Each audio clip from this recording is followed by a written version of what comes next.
Bienvenidos a la segunda sesión sobre el sistema monetario internacional, en el que vamos a discutir precisamente pues el sistema de Bretton Woods que se estableció posterior a la Segunda Guerra Mundial, que explica en gran medida precisamente cómo es que el dólar asume un rol global como moneda internacional y que tras de todo, después de 1971, entre 1971 y 1973, que la administración Nixon desmantela precisamente los acuerdos de Bretton Woods unilateralmente, bueno, es como precisamente el dólar se convierte en lo que los autores han llamado la moneda indispensable. Esto podrán imaginarse que viene mucho de lo que Madeleine Albright en los noventas decía de los Estados Unidos, es que Estados Unidos es la nación indispensable. Bueno, las personas autoras expertas en cuanto a poder monetario y financiero estadounidense, lo que nos dicen es que Estados Unidos puede que no sea la nación indispensable, pero hoy por hoy el dólar sí lo es. Y para eso, entonces, tenemos que hablar precisamente del sistema Bretton Woods. Ya hablamos de la historia del sistema monetario internacional y ahora tenemos que hablar del sistema Bretton Woods para entender el rol global del dólar hoy. Para eso, entonces, estos videos explicativos los vamos a dividir en tres. Uno para hablar del contexto en el que surge el sistema de Bretton Woods. Dos, el sistema de Bretton Woods. Y tres, el sistema monetario actual. Que, dicho sea de paso, hablar de un sistema monetario actual ante la ausencia de normas, pues es un poco difícil. Lo que podemos decir es que aunque existe un sistema, este sistema no es oficial, no está normado, no está reglamentado, no está institucionalizado. Esto es muy importante que lo tomemos. Bien, empecemos entonces con el primero de estos videos, con el contexto precisamente de Guerra Fría y que se relaciona no solo con el sistema monetario internacional de Bretton Woods, sino también con la economía política global en general y el discurso del desarrollo. En ese sentido, entonces, bueno, he preparado precisamente esta presentación y vamos a hablar, como dije, del contexto de Guerra Fría.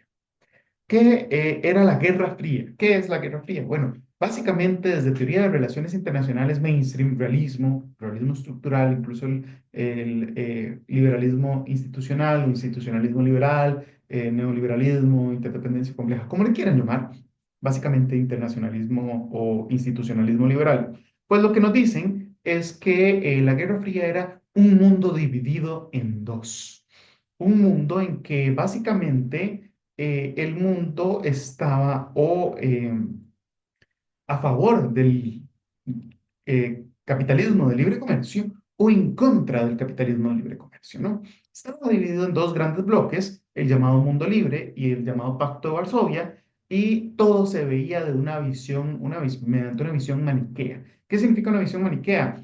Bueno, literalmente buenos contra malos, una visión moralista de buenos contra malos, si no estás conmigo, estás contra mí, ese tipo de cosas. Bien, precisamente el enfrentamiento geopolítico era entre, como ya dije, el bloque occidental o el bloque libre y el bloque comunista. Eso significaba que había múltiples espacios de despliegue, ya sea el militar, que era el típico, la carrera armamentística, armas nucleares, etcétera. El económico, cuál era precisamente la economía más fuerte, que ahí, desde un primer plano, pues Estados Unidos se ubicó en la palestra de la competencia. La Unión Soviética tuvo graves problemas y graves deficiencias en términos económicos, que no puedo entrar a analizar a profundidad en este video, lo lamento. Términos políticos, ¿verdad? Del sistema autocrático soviético al sistema pseudodemocrático estadounidense, repartido entre dos partidos mediante un voto indirecto de colegio electoral. Creo que la categoría pseudodemocrática es bastante ateniente. Bien, en términos deportivos, o sea, las Olimpiadas es una competencia incluso internacional al día de hoy, ¿verdad? Al día de hoy podemos hablar de cuántas medallas de oro gana China, gana Estados Unidos. Bueno, eso empieza precisamente por las Olimpiadas durante la Guerra Fría, ¿no? Y ¿Por qué esto importaba? Bueno, precisamente porque las capacidades deportísticas también hablan y tienen mucha relación con las capacidades militares y de entrenamiento. Y por eso era importante tener ventajas en este sentido, términos culturales, cuál era, pues básicamente hoy lo que llamamos el soft power de cada potencia, y científico, avances tecnológicos, la carrera por la luna, llegar a la luna, llegar al espacio, etcétera.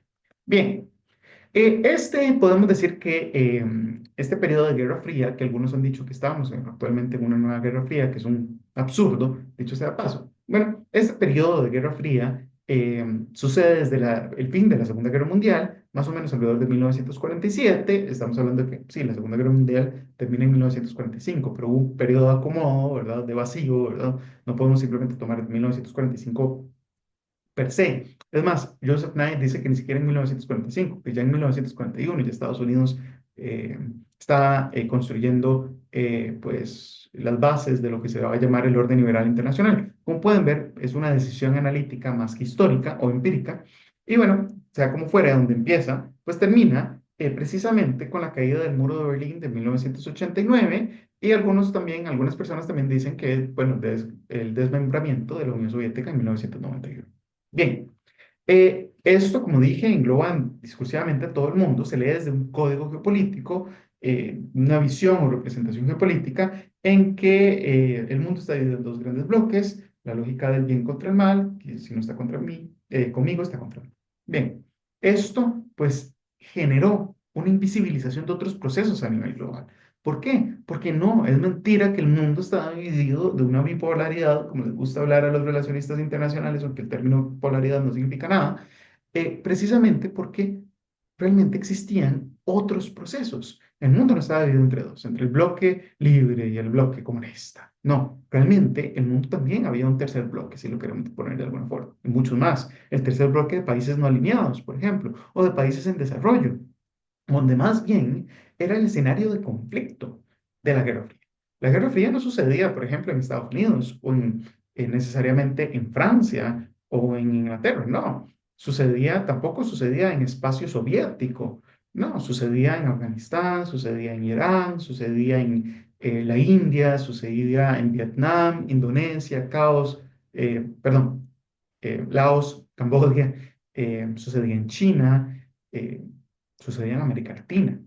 Pero ¿qué estaba sucediendo en todos estos lugares? En África también, ¿verdad? Lubumba, Sankara. ¿Qué sucedía en todos estos lugares? Bueno, era el lugar predilecto precisamente porque había procesos de descolonización, de movimientos no alineados y de pensamiento neurocéntrico.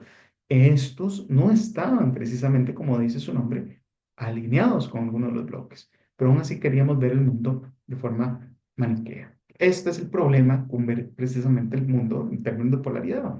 Invisibiliza todo esto. Y precisamente estaba pasando muchísimo más en el mundo de lo que esto nos dice. Y había pensamiento neurocéntrico que también se relacionaba con el desarrollo. Franz Fanon y los condenados de la tierra, por ejemplo, o Telas negras, máscaras blancas, también del mismo autor. Eh, Aimé Césarée, Webb Dubois, etcétera. ¿Qué nos decían estos autores? Que hay que descolonizar no solo el Estado, sino también el pensamiento y la economía. Porque si las bases de pensamiento y económicas siguen viendo a la metrópoli, pero se mantiene una independencia política formal, pues simplemente las relaciones imperiales y coloniales se transformaron, pero no se eliminaron. Y eso es muy importante en términos de desarrollo. Es que precisamente lo que nos está diciendo es que simplemente seguimos la senda de la dependencia a las colonias, a las metrópolis, mejor dicho, por parte de las colonias, nada más que con otro nombre, y siguiendo por un Estado formalmente independiente. Bien, en ese sentido, aquí es donde empieza el discurso de la llamada Pax Americana. Como hemos visto, Robert Cox llama que una hegemonía internacional eh, se construye a partir de ideas, capacidades materiales e instituciones. Bueno, por obvias razones, Estados Unidos es el gran vencedor de la Segunda Guerra Mundial y en cuanto a las ideas, pues promueve las ideas del desarrollo y la libertad. Pero no el desarrollo como las concebimos el día de hoy. Libertad sí, pues básicamente libertad de capital, libertad de flujo de capitales, libertad de empresa, libertad de consumo hasta cierto punto. Básicamente una libertad muy económica y una libertad muy empresarial y de propiedad privada. Pero ¿cuál era la idea de desarrollo? Bueno, van a ser ideas ni siquiera liberales clásicas, ni siquiera liberales neoclásicas, van a ser ideas keynesianas. Ahorita voy a entrar un poco en el tema de John Maynard Keynes.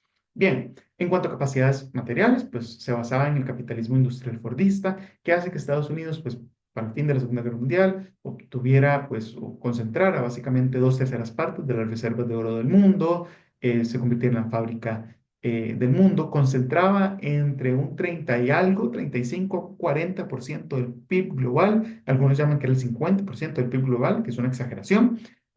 Realmente las métricas más fidedignas es entre un 35 y un 40% del PIB mundial, que es muchísimo, dicho sea de paso. Hoy, por ejemplo, es alrededor de un 23% del PIB mundial, basándose en un capitalismo industrial fordista. ¿Qué es un capitalismo industrial fordista? Que el modo de producción en este tipo de capitalismo hace que pues, entren en una misma fábrica, entre la materia prima, en una misma línea de producción, se ensamble esa mercancía y que precisamente cuando termina la línea de producción, sale la mercancía finalizada para el mercado, para la venta, para el consumo. ¿Ok?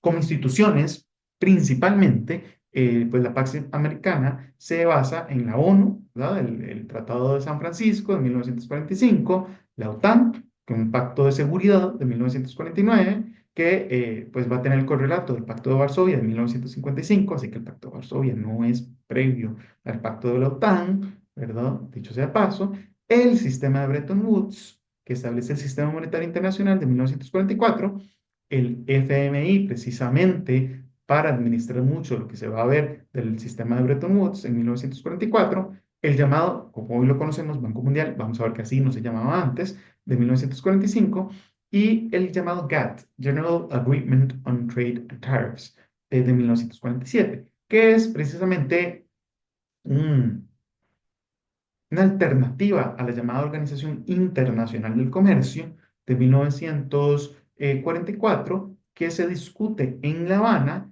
y que se firma su carta precisamente en 1944 en La Habana, Cuba, y que el Congreso estadounidense va a desmantelar por completo. Ustedes me dirán, pero ¿cómo, profe? ¿Cómo es que el paladín que asume después de la Segunda Guerra Mundial el libre comercio, que nunca fue tan así, cómo es que desmantela cualquier acuerdo sobre una organización de libre comercio internacional? ¿Verdad? No confundamos, dicho sea de paso, Organización Internacional del Comercio, que se discutía en la época, con lo que hoy conocemos como la Organización Mundial del Comercio, que nace precisamente en la Ronda de Uruguay en los 90, 1994, si no me equivoco, transformando el GATT en la Organización Mundial del Comercio. Bueno, precisamente por intereses proteccionistas y neomercantilistas internos, especialmente agrarios, que veían esto con malos ojos a nivel interno en Estados Unidos, que provocó que el Senado, principalmente el Senado y la Cámara de Representantes en una segunda medida, pues básicamente bloquearan, bypasaran y eliminaran precisamente la Organización Internacional del Comercio con su Carta de La Habana de 1944. Y eso generó pues que uno, no existiera un régimen de comercio liberal internacional, lo que existiera es este GATT, este acuerdo que generó rondas de negociación que fue sumamente engorroso. Dos, el orden liberal internacional no nace en esta época porque sin esta Organización Internacional de Comercio, eh, pues como correlato a los acuerdos de Bretton Woods, el sistema nació muerto. ¿Por qué? Porque necesitaba precisamente de esta organización para regular el comercio, el libre comercio a nivel global, precisamente para asegurar la convertibilidad de las cuentas corrientes, del comercio internacional y las cuentas capital, los flujos de capital, para precisamente mantener estable y tener mecanismos de ajuste para cualquier desbalance en el sistema de balance de pagos y por lo tanto la estabilidad monetaria, que era lo que velaba el sistema de Bretton Woods. En ese sentido, pues, sin eso, pues, y teniendo un acuerdo general que no dice nada y era mucho menos ambicioso de lo que se establecía en la Organización Internacional de Comercio con su Carta de Habana en 1944, básicamente el sistema. ¿No? Bien, ahora, uf, ¿cuál era el discurso del desarrollo precisamente con el fin de la Segunda Guerra Mundial? Bueno, si leyeron a Polanyi, espero que lo hayan leído, como que el discursito del libre comercio como un mecanismo de desarrollo está muy bien visto al final de la Segunda Guerra Mundial. o incluso durante los 30 y 40 del siglo XX. El discurso del desarrollo se va a basar en el pensamiento de John Maynard Keynes. No va a ser él su máximo impulsor. Keynes muere en 1946, 2 años después del sistema de Bretton Woods. Pero su pensamiento se vuelve, en términos del discurso de desarrollo, hegemónico. ¿Qué nos dice John Maynard Keynes? Bueno, Keynes se nutre de la escuela alemana, él era inglés, pero él se nutre de la escuela alemana económica. La escuela alemana económica ha tenido importantes diferencias con la escuela liberal anglosajona y neoclásica, también anglosajona, porque no considera que existan modelos de equilibrio y que los mercados tiendan al equilibrio. En cambio, creen que los mercados tienden o pasan por ciclos y no solo ciclos empresariales, sino por ciclos productivos y también tecnológicos. Por ejemplo, los ciclos de Kondratiev, ¿verdad? Es una buena forma de entenderlo. O sea, es una perspectiva económica diametralmente diferente a la escuela clásica y neoclásica, ¿verdad?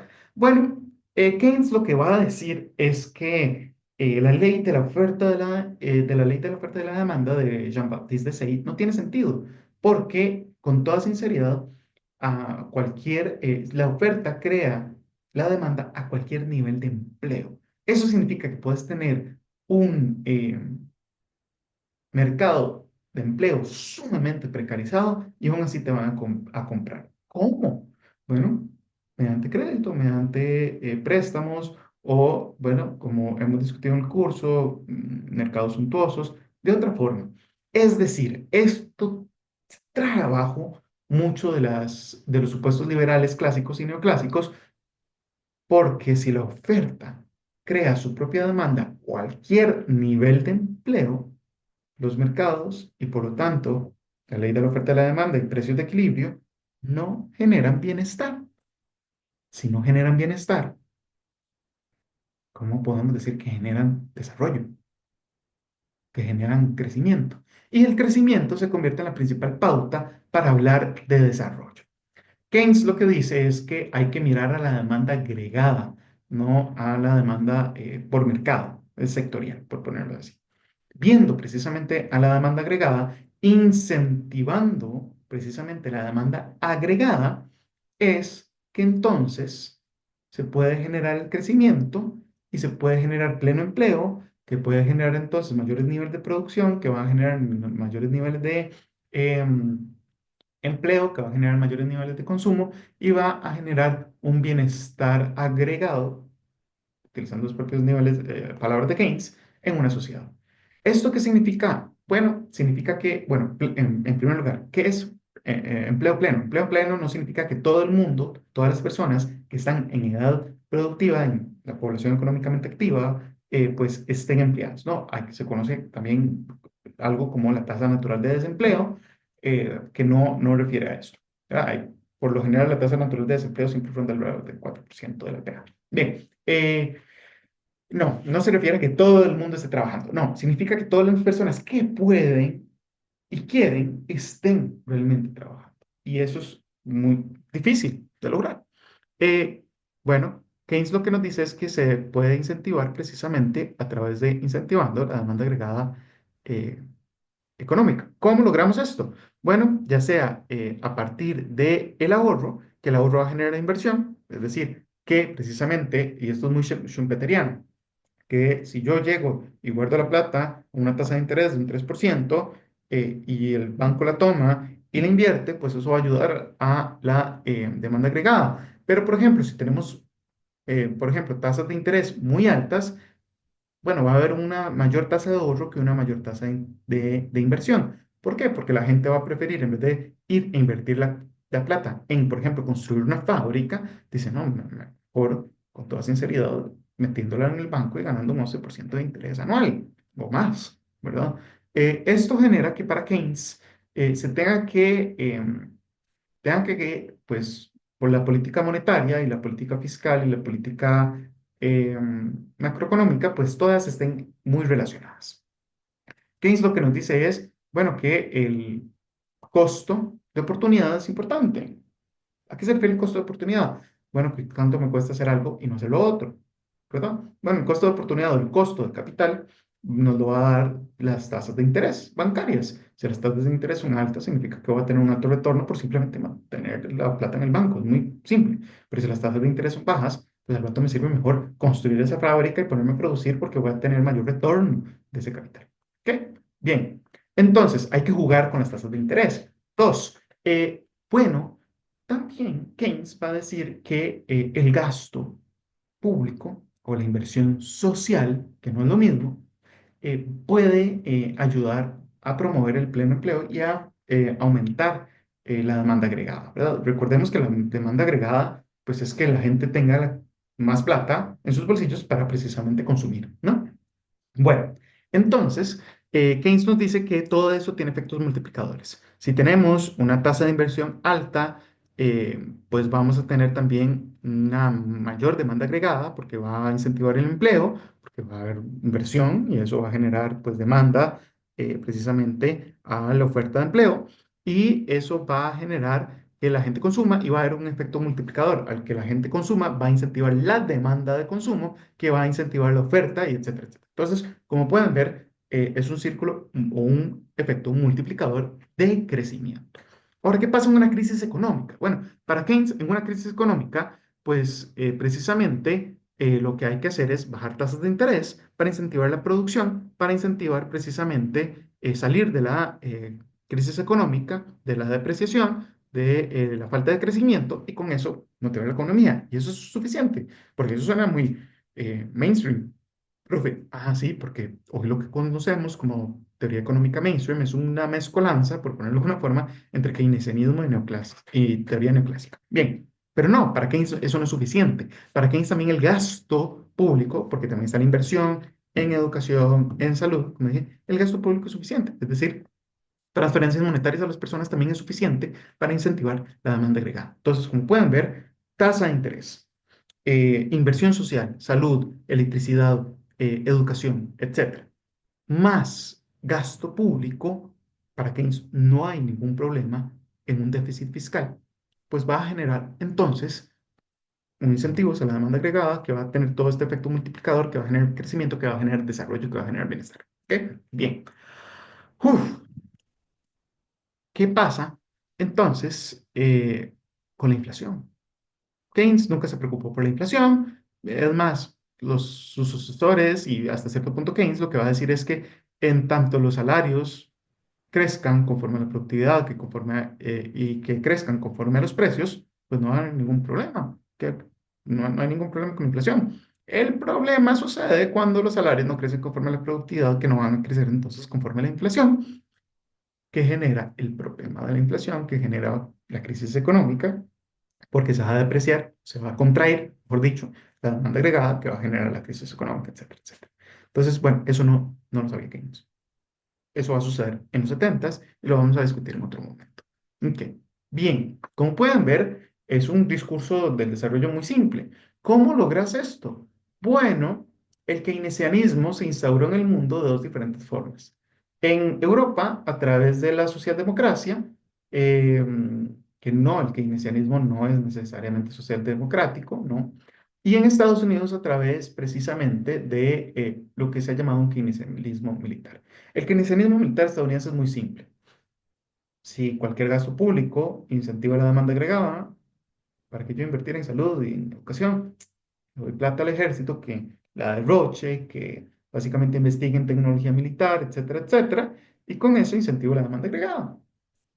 Ya, porque al final de cuentas lo que importa es el gasto público. Cool.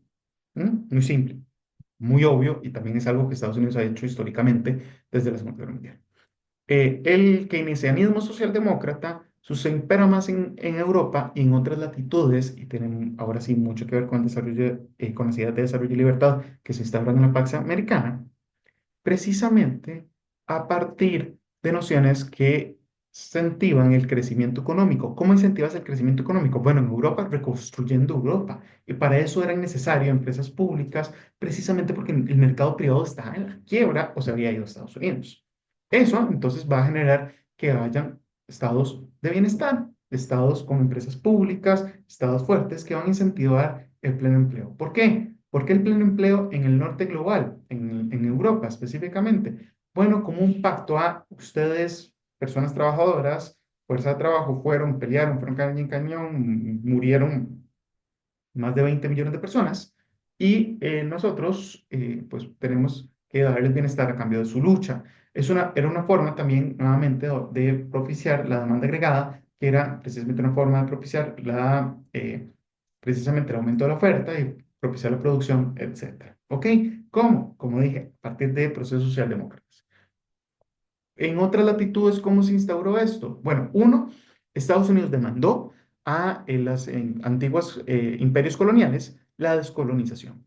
¿Por qué? Porque Estados Unidos es el magnate y el máximo magnificente de la libertad y el discurso de la libertad del mundo. No, porque simplemente ocupaba mercados para introducir sus manufacturas.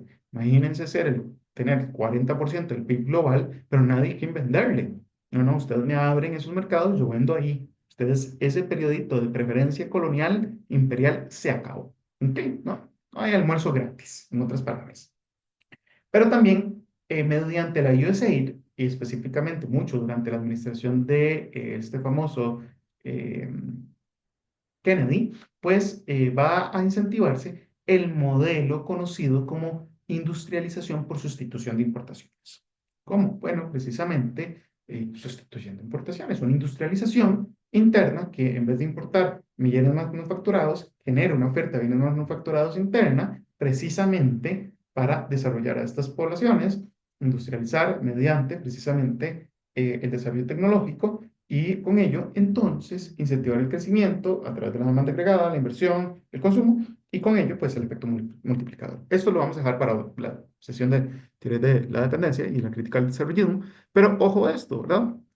¿Qué implicaba esto? Bueno, tener un mundo de, básicamente, con controles de capital. Esto hacía que pues, el mundo fuera muy protegido. Así que tampoco podemos decir que después de la Segunda Guerra Mundial, al menos hasta los 70, en el mundo imperó un libre comercio. Para nada. Es más, hasta los 80. ¿Por qué? Porque tenían empresas protegidas, empresas públicas, aranceles, subsidios, etcétera, etcétera. ¿Ok? Como medidas del desarrollo. Y así es como se generan estas ideas de desarrollo. ¿Por qué eran tan necesarias estas ideas de desarrollo y libertad? Bueno, precisamente por la amenaza comunista. Si yo voy a tener, como sucedió en los 80 en Centroamérica, población muy desigual, muy pobre y una minoría élite muy rica, pues eso es un caldo de cultivo propicio para revoluciones. Y toda revolución en el periodo de la Guerra Fría es vista como una amenaza comunista. Y por eso, entonces, mejor le doy concesiones a los subordinados para que se desarrollen, para que crezcan, para evitar que eso suceda. Ahora, en términos de desarrollo y en términos de construcción de orden internacional liberal, ¿bajo qué pilares se construyen especialmente en el discurso del desarrollo? Bueno, esto lo va a dar precisamente el famoso discurso de Harry Truman alrededor de, sí, 1947, en donde, bueno, Truman va a ofrecer 4 puntos, al menos los medios lo van a poner de esta forma, en su discurso. Un compromiso rotundo con la ONU, que Trump nuevamente lo ha puesto entre la duda. El plan Marshall, que en la época eran 13.000 millones de dólares, hoy podemos hablar de más de 36.000 millones de dólares en dólares del 2003, si no me equivoco, y compromiso con la OTAN y la seguridad, específicamente, por ejemplo, con Turquía y Grecia, por la amenaza comunista, precisamente para que nada tienen que ver con el Atlántico Norte, recordemos que es organización del Tratado del Atlántico Norte, pero bueno, precisamente para evitar que estos países cayeran en la esfera soviética, porque eran una ruta de paso estratégica, geopolítica muy importante, específicamente pues eh, el estrecho de los Dardanelos y el Bósforo, y bueno, porque también por ahí entraba mucho del consumo energético europeo, etcétera, etcétera, y la ayuda al subdesarrollo. Como les dije, en el discurso de Truman, el desarrollo nace definiendo el subdesarrollo. ¿Y qué es lo que nos dice Truman, verdad? Pues básicamente, además de estos 400 millones de dólares para ayudar a Grecia y a Turquía y su estabilidad y que se incorporaran a la OTAN, pues va a decir que, literalmente, creo que debemos ayudar a los pobres a forjar su propio destino. Cada nación debe escoger entre dos modos de vida opuestos, maniqueísmo. Uno reposa sobre la voluntad de la mayoría y se caracteriza por sus instituciones libres, por un gobierno representativo, por elecciones libres, por la garantía del mantenimiento de las libertades individuales y por la ausencia de cualquier opresión política. El otro reposa sobre la voluntad de una minoría opuesta por la fuerza de la mayoría. Se apoya en el terror y en la opresión tiene una prensa y una radio controladas, unas elecciones truncadas y la supresión de las libertades personales. Obviamente, aquí estamos hablando entonces de buenos contra malos, de líderes contra comunistas, libres contra opresores. Y lo que hay que hacer es que los países subdesarrollados puedan desarrollarse en la vía de la libertad. Ojo como discurso de desarrollo, ¿verdad? Bajo esta óptica se engloba con modelo de sustitución de importaciones con modelo de libertad, ¿verdad? Ojo todo eso. Y libertad no, es libertad de mercado, es libertad de empresa, es libertad de capital, en otras palabras. Bien, esto va a dividir el mundo en tres, que esto se va a seguir reproduciendo, ¿verdad? Esto lo van a ver en geopolítica. Pues básicamente el bloque libre, ¿verdad? El bloque desarrollado, también se dice, ¿verdad? Ajá. O el norte global, que, bueno, Japón y Australia y Nueva Zelanda nada tiene que ver con el norte, pero bueno, el bloque soviético o el mundo en desarrollo también se le ha dicho, ¿verdad? Ajá, precisamente el este o Europa Oriental y el mundo en subdesarrollo, ¿verdad? Ojo a esto. Ahora se les dice de forma eufemística en vías de desarrollo. Bueno, precisamente ahí es donde sucedió, en Irán, en Afganistán, en Camboya, en Vietnam, en Egipto, en Algeria, en el Congo, en Sudáfrica, en Centroamérica, ¿verdad? En Bolivia, pues precisamente los principales conflictos de la Guerra Fría. No acá, ni acá, ¿verdad? Eso es muy importante tomarlo. Y es lo que John Ruggie ha llamado este rockstar de las relaciones internacionales, Embedded Liberals. ¿Qué es esto? Bueno, básicamente un liberalismo anclado, en donde se compromete la potencia global, Estados Unidos, a ofrecer bienes públicos globales, como mantener el libre comercio, que como ya vimos no era tan libre que digamos, mantener flujos de capitales de inversión, que como acabo de decir, no eran tan libres tampoco, actuar como prestamista de última opción a partir del sistema de Bretton Woods, que ahorita lo vamos a ver en el siguiente video, y un multilateralismo basado en el intervencionismo doméstico. John Ruggie es tajante. Sí, mantengamos un mundo multilateral, pero controlado por las prerrogativas de desarrollo nacional de cada estado. Se permitían diferentes visiones de desarrollo, más o menos, porque aquí es donde entra que el desarrollo era visto como occidentalización, como industrialización, como modernización. ¿Ok? Entonces, no, era un solo modelo. Ujú. Bien. Y esto hace que existiera precisamente un compromiso con pleno empleo en países del centro. Ojo, no solo era precisamente para reconstruir Europa, sino para que hubiera un modelo de éxito para que otros pudieran copiar. Como por ejemplo, Corea del Sur, Taiwán o Japón. ¿En qué se diferencia Japón, que fue un enemigo durante la Segunda Guerra Mundial de Europa? Bueno, que a Japón no se le dio un plan Marshall, se le dio el plan Dodge. El plan Dodge eran 5.000 millones de dólares de la época y fue un préstamo. El plan Marshall fue bienes no reembolsables o fondos, mejor dicho, no reembolsables. El plan Dodge era fondos reembolsables. Y lo que se hizo fue reconstruir a Japón y crear empresas públicas eh, protegidas, subvencionadas, con aranceles y tarifas, evitando la wasteful competition, se le dice, o la competencia desgastante, ¿verdad? Y esto precisamente para que sucedieran empresas fundamentales que luego fueron privatizadas, como ya les dije, la empresa Toyota, que se le vendió a la familia Toyohisa y que precisamente le puso Toyota. Antes era una empresa pública de ensamblaje de automóviles. Costa Rica lo tuvo, desapareció. ¿Ok? Costa Rica tuvo hasta una empresa de aviación, por ejemplo, ¿verdad? Que desapareció. Todo este tipo de cosas eran un modelo de desarrollo de diferentes formas, ya sea por préstamo, ¿verdad? O no préstamos, Europa, que se incentivó también como modelo de desarrollo en Taiwán, en Corea del Sur, en Singapur, etcétera, etcétera. A partir de visiones de éxito. Ojo, todo esto, ¿verdad? Y la temporalidad que esto nos dice.